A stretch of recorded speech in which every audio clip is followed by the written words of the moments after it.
The Invincible Teams podcast is powered by Evergreen.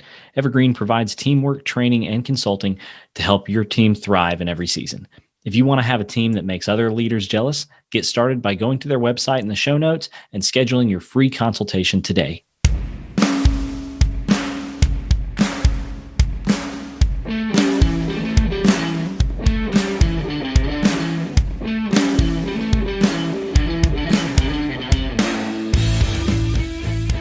Welcome to Invincible Teams, a podcast for team leaders and business owners who are tired of dealing with drama and politics, high turnover, and teams not meeting their potential. We know that team leaders and business owners like you are pretty much always under pressure to get the most out of your teams. And we believe that every team should reach their potential, and that if we get intentional, our teams can become invincible.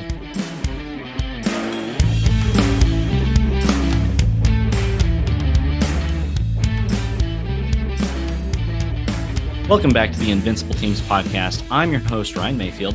Today on the show, we are actually going to replay an old interview that I did with Rhea, Lana, Riner.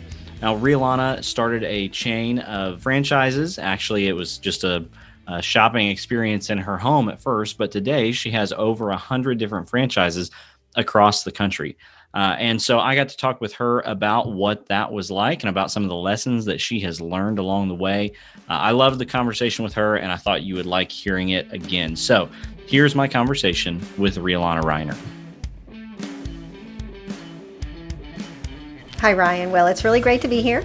Yes, I own a company. It's called Rhea, Lana's Children's Consignment Events. It's a business I started in my living room when I was a stay-at-home mom with 3 little kids, and just really had a heart for moms and for giving them an opportunity to save money selling their kids things. And so now I find myself a franchisor. We have about 100 franchises in about 23 states. Yeah. Does that feel as crazy to you as it sounds to me? Absolutely, it does. I really just feel like I'm a mom who raised kids, and that's what I'm really the proudest of, is I've got 3 children, and that's really what I poured my heart into. Well, and I had the honor of knowing all of your kids, went to college with one of them, and I'll just say I'm a big fan of pretty much everybody in the Riner clan. So Thank you. I am a fan of you guys. Tell a little bit more of that story. I've heard you tell it before about starting this, and in your living room in particular. I love that story. Share a little bit about that as well. Well, I don't have a business degree, first of all, and so I sometimes think it's very comical that this is what I'm doing. I have a degree in exercise physiology, but my husband made a career track, a jump from his career track after we'd been married almost 10 years, and went from the corporate world to working for a nonprofit.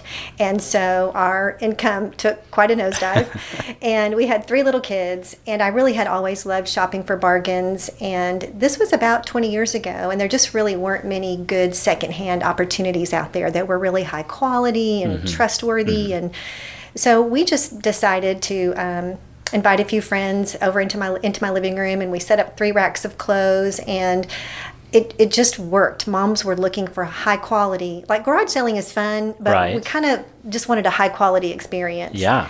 And then after I did it the first time, my husband had looked at me and said, Rhea, Lana, you should computerize this. Now, that seems like no big deal now because our whole world is computerized. Right. But back in the early 90s, that was a really big deal when stay-at-home moms didn't even have a computer in their house. Yeah. So he likes tinkering with that kind of stuff. Yes, he does. So he actually wrote the software, and we barcoded it and just kind of ran a little sale in our living room. Yeah. Well, our listeners won't care about this at all, but I just think it's funny. You may not know this. When I worked for your husband for a while, I think the first 2 weeks of my job, probably, I sat in his office and just asked him questions and had a big sheet of paper and basically just tried to map out what was in his brain because I knew it didn't exist anywhere else. And I needed to know it in order to do my job. So the idea of him coming to you and saying, let's computerize this, I just find that amazing because that's just about right. And he would too. Yeah. And for him, it was relaxing. In the corporate world, he's an engineer. And so he had done, task jobs all day. Right. So then he went into more of a people ministry job. And so when he came home at night, he just wanted to sit in front of a computer and do tasks. So it really kind of worked out for him. It was kind of a hobby and relaxing, and it didn't cost us anything. Right. So it just worked out. Well, that's great. So you had Do you remember how many people you had show up at that first one? Well, the very first one was a total failure. Okay.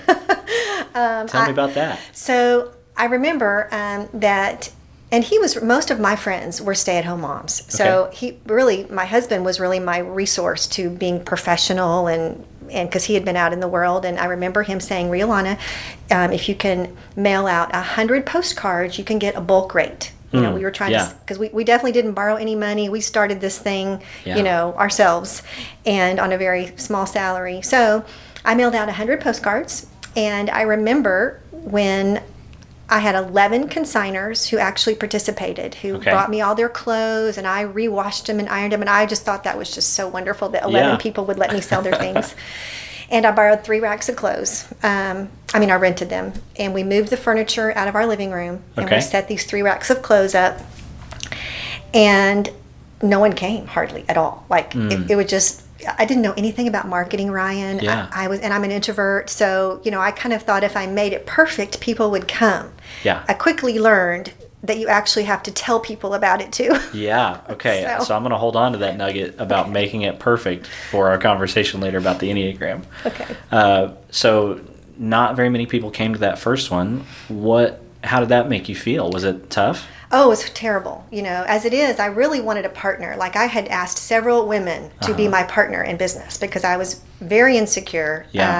Didn't come from a family of business.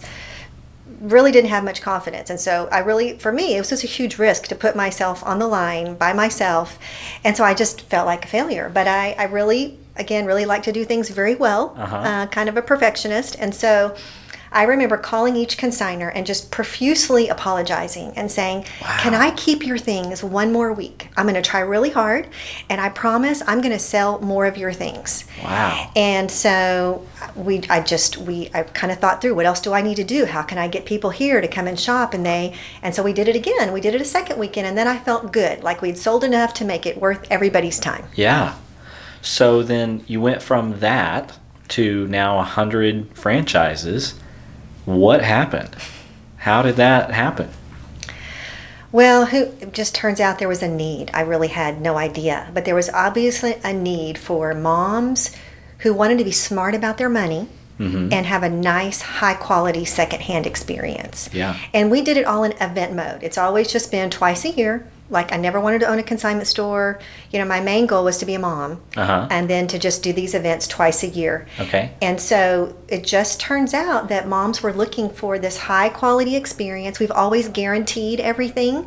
So when a consignor wanted to sell their things, they knew that if we lost them or for whatever reason, we were going to pay them for anything that was missing. And that just wasn't being offered anywhere at the time. Still isn't much.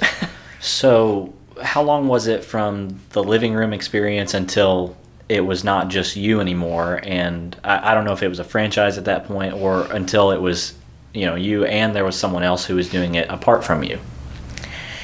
Well, it's been a journey. I did it for 10 years before I ever franchised. That really wasn't the goal. Like I said, I didn't have a business background. I really wasn't even starting a business. I just was it was just moms helping moms. Yeah. Was it still twice a year at that point? Always been twice a year. Okay. That's always the original model, never changed from that. We called it semi-annual consignment sales. Okay. But I do remember a big first step when... So we do these sales twice a year, and it kind of worked with my family. My family knew Mom's going to work really hard twice a year, and then she's going to be back in her stay-at-home mom role. Yeah. So each time we would add a different room of the house to, so we put maternity in my daughter's room, and we added, stuff in the kitchen. Literally it took over our whole house. Yes. And thankfully the kids kind of put up with it because it's just what they did. They didn't know anything different. But I do remember when it became people coming into my home that weren't just my friends. And my girls had these special dolls that their grandparents had bought them for Christmas. And the general public just didn't take care of my things and respect them like friends were. And so we just began to realize, okay, this is becoming more than just friends. It's becoming the general public. Right. And then we had some neighbors complain about the traffic because we had lots of traffic coming into the neighborhood. So we began to realize we needed to get it out of our house and go find a place outside of our house. Yeah. So where was the first place outside of your home? Well, we have been all over this town. it was an old doctor's office that had like a bunch of little rooms. I Yeah. still remember being very dark. It's an old building. I mean, if you live here in Conway, it's across from the high school. Like it was old and dark, but it was really cheap. Right. Yeah. That's awesome.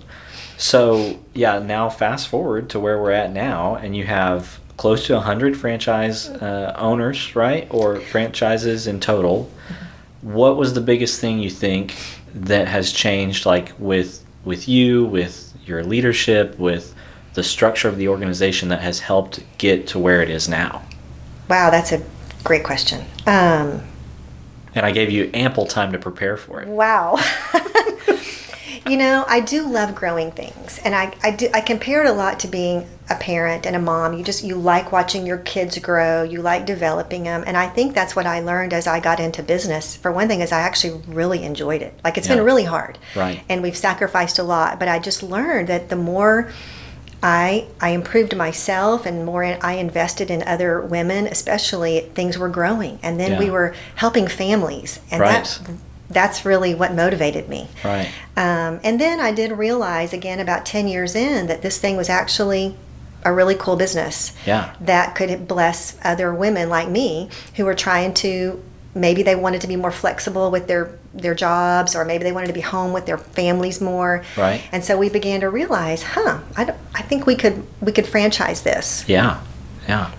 So you talked about investing in other people, especially in some women and moms and stuff. What does that mean to you, to invest in those people? Well, it means to help them. In my world, it means to help them become better business women. Most women have zero experience in business. Yeah. And so sometimes it's helping them find out about themselves. Yeah. Their strengths, their weaknesses. Help them learn to be on a team. Yeah. A lot of times it's helping them learn to operate outside their comfort zone. Right. So I will say it's definitely been a lot harder than I thought it would be. Let me just throw that out there. Yeah. I would not want to make it seem like it's easy. Well, and I know you have faced some pretty big challenges along the way, and had to fight for your business at different times, and yet here you are. So that's pretty awesome. So let's switch gears then just for a second and talk about Enneagram, right? So for you, tell me a little bit about that. Like, where did you first encounter that, and what? Yeah, how'd you get started in the Enneagram conversation? Well, my son gets full credit for anything I know about the Enneagram. Okay. He's in his late 20s, and he actually learned about it years ago before it was a thing. Yeah. And it was just in his own journey of, as becoming an adult and just personal and professional. He's the one that discovered it. That's awesome. As he was just trying to learn about himself and how he's wired and kind of how he's different than his dad. Right. We're always trying to figure out where we fit, and so he's the one that began talking to me about it. Very cool. Huh. So when he first did talk to you about it, did you think it was crazy, or what was your initial reaction? Well, I've always loved personality things. Okay. And so I'm older than you, Ryan. Okay. And so I'm not going to say how old I am, but I have been around when we were doing personalities, and years ago when I was first married. It just helped me learn to be better married and understand my husband. It was a game changer. And then I remember when the disc came, and that was again really helpful. So I've always really been interested in why do people operate a way they operate. Right.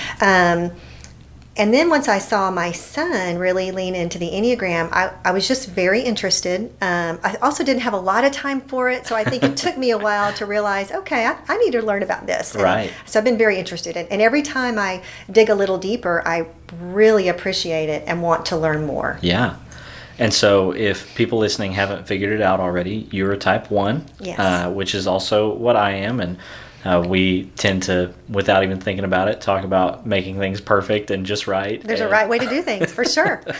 Yeah, of course. I joke, and I don't know if anybody else besides you will think this is funny, but I say people have complete freedom to be wrong about things. Like that's totally okay. There's my way. You can do it your way. It's your right to be wrong. I love it. And that's, half joke and half indictment on myself. But so you've tested, taken some assessments and came back as an Enneagram 1, and And you agree with that assessment, right? I do. Yeah. I do. I think it, and I've taken it through a lot of filters again because I have done different personality things through the years. So I was a little skeptical, Right. But I feel like it nailed me. So what were some of your kind of initial insights from that once you learned that you typed as a type 1 on the Enneagram? Wow. I might have to think about that. One of the things, and maybe you can put the words to it. Sure. But I think are we a reformer? Yes, that's my favorite way to describe a 1. That was one of the first things that hit my heart, that I had never thought of myself that way. Yeah. But I remember reading that going, yes, that motivates me. Yeah. Beyond just we do things the right way, and we just kind of like I carried the same purse for 10 years. I'd never moved my furniture. I just kind of like things the same way. Right. It gives me just security in my life. Yeah. Are you like me and you basically want to rearrange the buffets whenever you come up to them? I don't know if I care about that, but there's plenty of other things. I probably do. I want the plates to be a certain way. Yeah, absolutely. The plates have to go in the right spot. Yeah, okay. Yeah. Yes. We're tracking then. Yes. And you also know the best way to load a dishwasher? Of course. Yeah, me too. I just tell my husband to just forget it. He doesn't know how to do it. Yes. Okay, we understand each other. This is good. Speaking the same language, Ryan. So you have kind of dug into the Enneagram conversation with your team as well, a little bit. I've been able to come and have that conversation a bit, and you may have had some of that outside of me as well. What has that been like? How have you guys used that as a team? It's been a game changer, and I do wish I had done it sooner. Sometimes when you think about bringing it into your business, or sometimes it just doesn't ever feel like there's a good time. If a lot of businesses are like me, every day you feel like you're 10 steps behind and you're solving the next crisis. When is it really a good time to do training? Right. But I will say that I wish I had done it a long time ago, because we really have only done it, maybe it's only even been a month ago, and already I can hear the conversations going on with my team members that have changed. That's awesome. And I just, it's so valuable. It's so valuable. And it helps them also understand themselves. It gives us a way to talk about strengths and weaknesses. Right. As tendencies, but here's something we can fix it. There's a way you see things, but maybe let's think about this. Yeah. It's helping me understand people that are not ones, Yeah. Because we need to try to understand why people are different. It's true. So it's been very valuable, and I have a lot of work to do to understand the other Enneagram numbers, but I do have a goal of that, especially now that I know what my people are. Yeah. And that's one of the things you said, the big homework is now go home and become an expert at the other numbers. Right. And that's where I'm really challenging myself. Yeah, because it's by default, we understand our own numbers, right? Because that's the way that the world makes sense to us. Mm-hmm. But other people's numbers and personalities, it's like a different language, and we don't intuitively get it like the thing about the dishwashers or the buffet lines, right?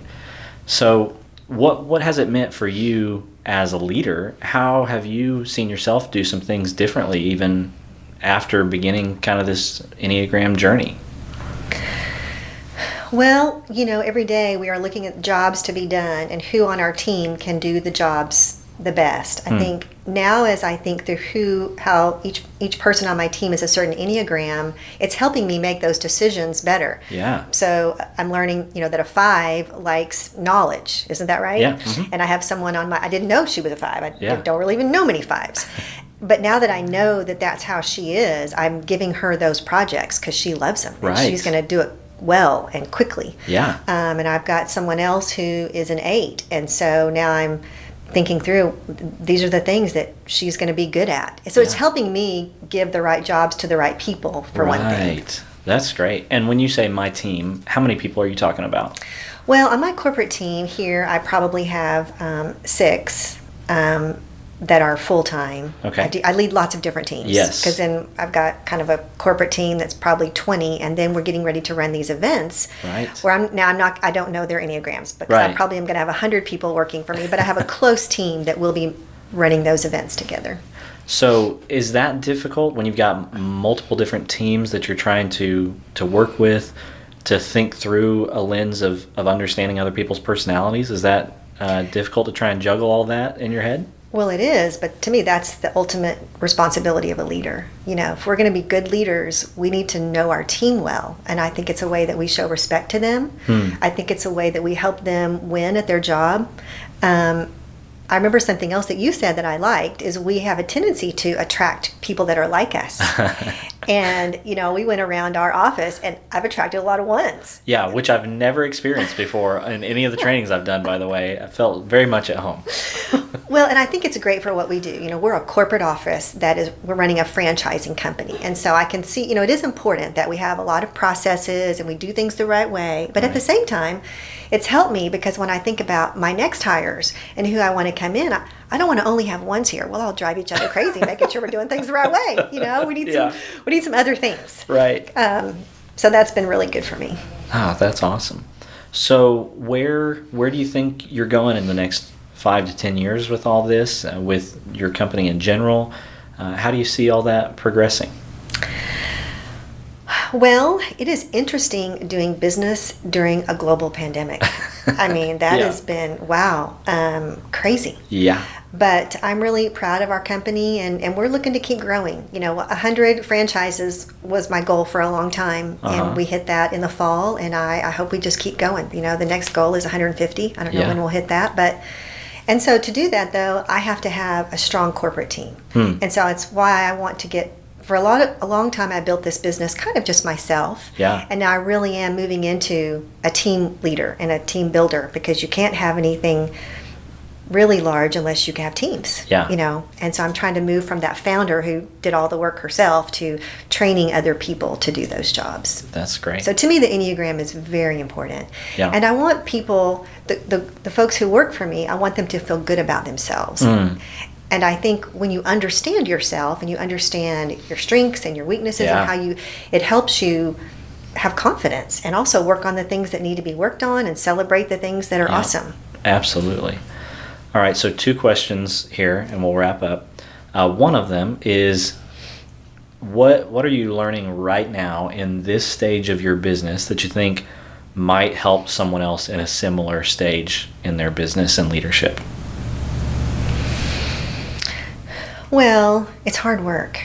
It's tons harder than you thought it would be.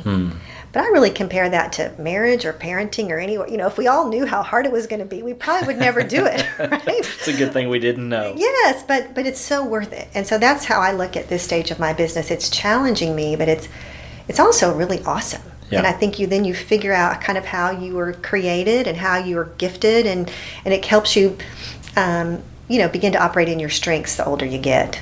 Right.